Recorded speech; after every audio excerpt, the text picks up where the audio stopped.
আপনাদের সকলকে প্রথমেই নমস্কার জানাই। আমি শ্রী বিশ্বনাথ চক্রবর্তী, রাজ জ্যোতিষী। আজ আপনাদের সাথে যে বিষয়টা নিয়ে ভিডিও করছি, এটা কিন্তু আমাদের মধ্যে প্রতিটি সংসারেই প্রয়োজন। আমাদের প্রত্যেকেরই সন্তানদের আমরা বিবাহ দিই, সে মেয়েরও দিই বা ছেলেরই দিই। দেখা যাচ্ছে বিয়ের পরপরই মেয়ে জামাই বিরাট অশান্তি হচ্ছে।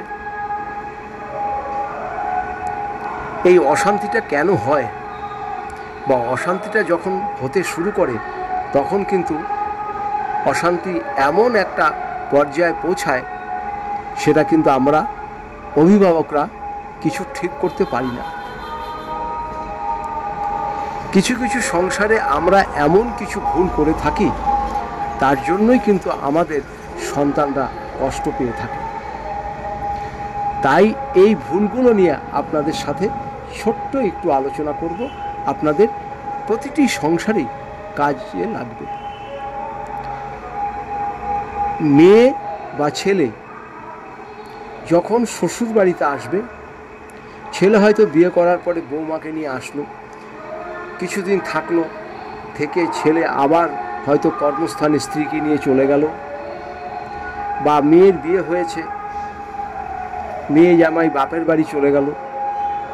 এবার বাবার বাড়ি থেকে যখন আবার শ্বশুর বাড়িতে আসছে, তখনই কিন্তু এই ঘটনাগুলো ঘটে থাকে। সেটা ছেলের বাড়ি থেকেই হোক বা মেয়ের বাড়ি থেকেই হোক, এই নেগেটিভ জিনিসটা কিন্তু সন্তানের উপরে ঘটে যায়। কি ঘটে যায়? স্বামী স্ত্রীর মধ্যে অশান্তি হয়, শ্বশুর বাড়িতে যে ঝামেলা হয়, বিভিন্ন দিক দিয়ে অশান্তি হয়ে থাকে মেয়েকে বিয়ে দেওয়ার পরে বা ছেলেকে বিয়ে দেওয়ার পরে। সে ব্যাপারে আপনাদের এমন একটি ছোট্ট টোটকা আমি বলবো, আপনারা এইটা করবেন, আপনারা দেখবেন আপনাদের সন্তান অনেক ভালো থাকবে, অনেক অনেক গুণ ভালো থাকবে। কাজটি হচ্ছে ছেলের বাড়ির ক্ষেত্রেও বলছি, মেয়ের বাড়ির ক্ষেত্রেও বলছি।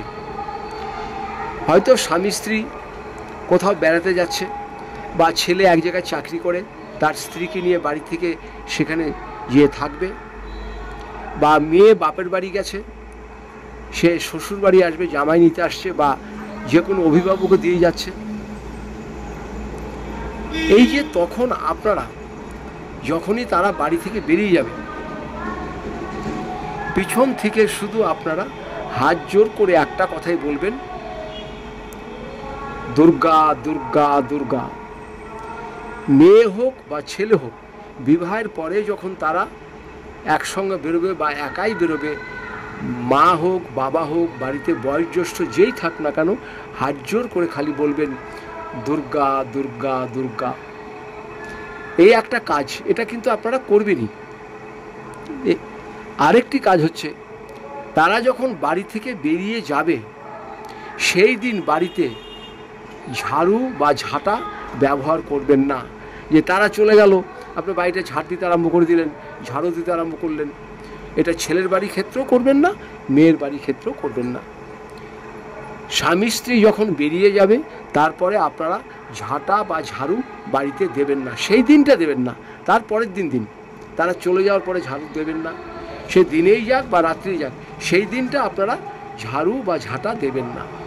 ছেলের বাড়ির ক্ষেত্রেও এটা বলছি, আর মেয়ের বাড়ির ক্ষেত্রেও এটা বলছি। দেখবেন তারা অনেক শান্তিতে থাকবে, অনেক শান্তিতে থাকবে।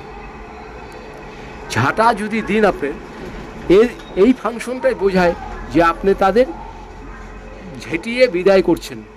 এটা একটা নেগেটিভ দিক দেখায়। সেই জন্য ছেলে বা মেয়ে বিবাহের পরে যখন শ্বশুরবাড়ির থেকেই বাপের বাড়ি যাক বা বাপের বাড়ি থেকে শ্বশুরবাড়ি আসুক, সে ছেলেই হোক বা মেয়েই হোক, আপনারা বাড়িতে সেই দিন ঝাড়ু বা ঝাঁটা ব্যবহার করবেন না। খালি সেই দিনটা, তার পরের দিনটা আপনারা করুন, কোনো অসুবিধা নেই, সেই দিনটা করবেন না। দেখবেন আপনার সন্তান খুব ভালো, খুব সুখে থাকবে। এটা বহুত প্রাচীন একটি টোটকা, আপনাদের বলে দিলাম। কোনো পয়সা লাগবে না, কোনো কিছু লাগবে না। ছোট ছোট জিনিস আমাদের সংসারে এমন কিছু আছে যে বহু মানুষ জানে যেটা সংসারে প্রত্যেকের কাজে লাগে। তো আমি এমন সব ভিডিও করি, এতে হয়তো বহু মানুষ আমার উপরে রাগ বা অভিমান করতে পারে যারা এই লাইনে আছে, যে আমি তো বিনা পয়সায় সব আপনাদের টোটকা বলে দিই, তাহলে কি করে চলবে। আমার কিন্তু একটাই উদ্দেশ্য, সেটা হচ্ছে আমার মাধ্যমে যদি কেউ একটু ভালো থাকে আমি এতেই বিরাট আনন্দ পাই। যাই, ভিডিওটা বাড়াচ্ছি না, এখন অনেক বড় হয়ে যাবে। আপনারা সবাই ভালো থাকুন, সুস্থ থাকুন। আপনাদের সকলকে আমি নমস্কার জানাই।